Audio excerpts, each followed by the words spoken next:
Kaya budget pa ka anak ko, no? Isa sa pangutana ng taga-adlaw.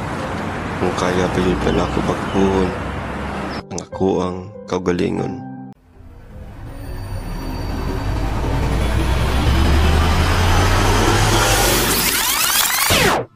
At ang lahat ng yun ay hindi natuloy.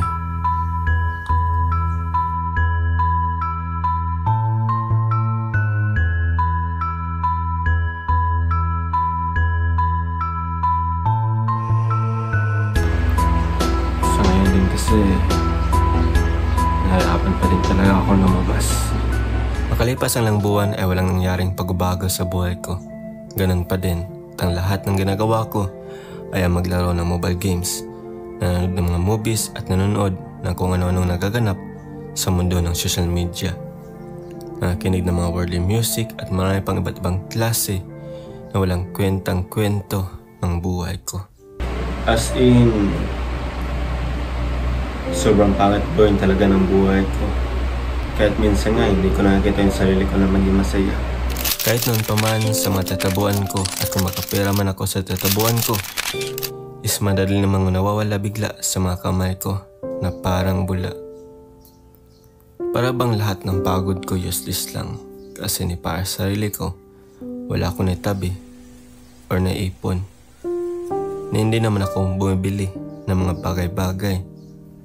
Sa totoo nga niyan, lahat ng mga damit, pantalon at sapatos ko nagtuto 5 years or more na. Yung ibang sapatos ko nga nagsistanggal na. At saka may crack na din. Pero tinitiis ko na lang hanggat pwede ko pang mapakinabangan. Sinusuot ko pa din. Iniisip ko tuloy kung ano yung unang gagawin ko. Kung susundin ko na naman bang gawin yung mga plano kong laging na nag-feel as a failure.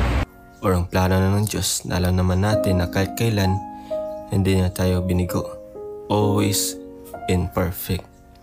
Na mukha imposible para sa atin ng mga tao pero sa mga plano niya, posible may mangyaring maganda. Hi, ako nga pala si EG. At ito ang kwento ko. January 8, 2025, alas 10 ng hapon ng i-video at tinodocument ko sa part 2 ang aking sariling buhay. Magandang araw at may huni din ng mga ibon na mga gumising ako sa alas 10 ng umaga nun. Bago lumabas ay naisipan kong magplano ng aking mga gagawin. Pero malaki ang posibilidad ng lahat ay maaaring magbago. Dahil araw-araw isisama ko ang Diyos sa lahat ng aking mga gagawin. So bale, isusulat ko nga pala yung mga goal ko dito sa sticky notes na ito. Pagkatapos is bibili ako ng notebook. Tapos susunod na makabisita ako sa mall na parang isang journal or diary. At doon ko naman isusulat yung kwento ng mga naranasan ko sa araw-araw. Pero sa ngayon, sa cellphone na lang muna. Para basahin ko na lang sa isulat kong script yung voice over sa mga video na gagawin ko. Unang-una nga doon sa listahan na naisipan kong goal or plano is baguhin muna ang sarili ko. Ang magdasal at basahin ang Biblia. Umiwas sa social media at online games.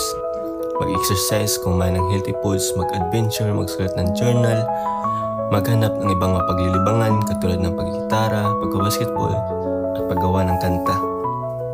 Pangalawa sa mga plano or goal ko ay yung mga suot ko.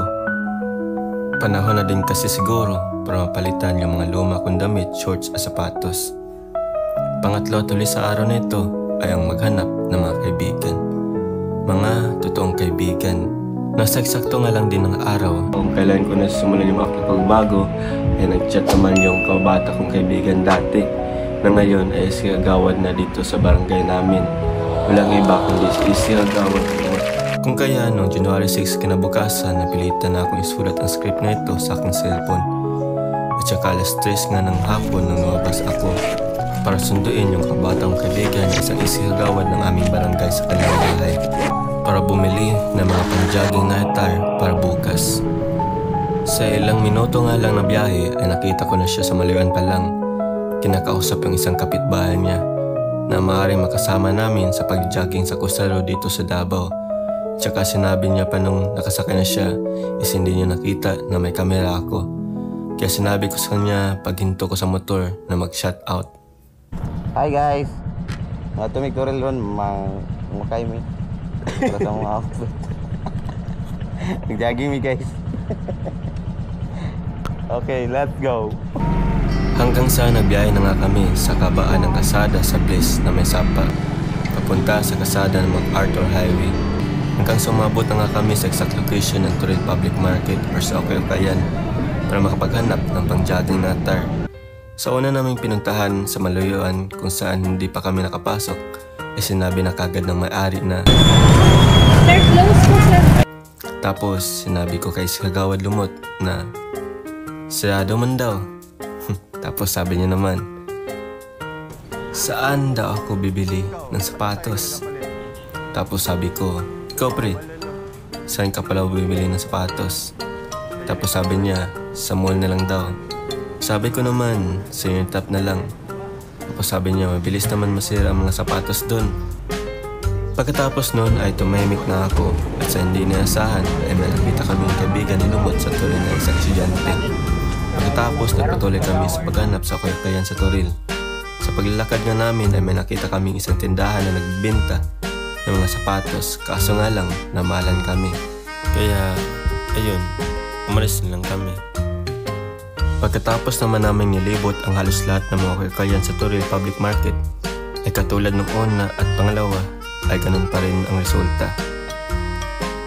Wala kaming nakita hanggang sa sinabi ko na lang kay Sir Gawad Lumot, doon na lang tayo sa Unitap, baka marami pang mga mapagpilian doon na pang jogging attire. Tapos sa sapatos naman ay sa G-Mall. Tapos walang pagdadalawang isip, sinabi niya, sige, baka meron nga. Hanggang sa napilitan naman nga kaming bumiyahe ng ilang minuto at nilampasan ang traffic dito sa kasada ng kabaan ng Toril area para makapunta lang sa natawag na Okayukay Market Mall na pangmasang presyo. At yun na nga ang Unitap. Nagpark, kinuha ang susi, pinasta ng motor at nilak. Naglakad, iniwan yung helmet at kinuha yung number card. Hanggang sa nakapasok na nga kami sa Unitap. At naghanap ng mga susutin bukas. Mabuti na lang expert sa mga susutin na mga model si Kagawad Lumot. Kaya madali lang namin nakita yung mga susutin namin para bukas. Pagkatapos na nga ako nakapili, nagpunta na kagad ako sa isang fitting room para isasahing suotin yung mga damit at shorts. At sa tatlo nga naman ng mga sinuot kong short at shorts na nagugustuhan ko naman ng konti. Medyo bagay ba sa akin o hindi? Pero bahala na. Pagkatapos ko na nasuot yung mga damit at shorts, napasama na nga ako sa Sir Gawad sa cashier para mabayaran na din yung mga dapat bayaran. Tsaka lumabas, binigyan yung number card at kinuha ang helmet dahil bibili pa nga kami ng sapatos sa mga padyon ni Sir Gawad Lumot. Bago kami bumili ay naglibot muna kami sa paligid-ligid kung saan may mura pero maganda ang quality. Hanggang sa ilang minuto nga ay may nahanap kami na 250 pesos lang per pares. Kaya masaya siya nang may nakita siya na sapatos na mukhang Yeezy. Pagkatapos niya nga nahanap yung pares ng sapatos na walang pagdalawang isip, pinili niya ito kagad. Habang ako naman naghahanap ng kapartner ng pares na sapatos. Pagkatapos namin magbayad ay mabili na din kami ng medyas na 50 pesos sa tatlo na pares at saka umuwi sa kanya-kanya naming tahanan para mapaghandaan yung pagbabago na gusto namin makita sa aming sarili bukas. Ang tanong ko nga lang, makakaya ko kaya?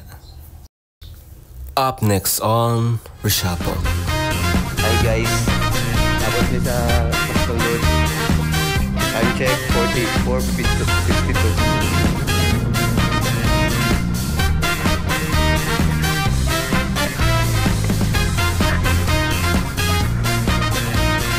Mainom ba yan?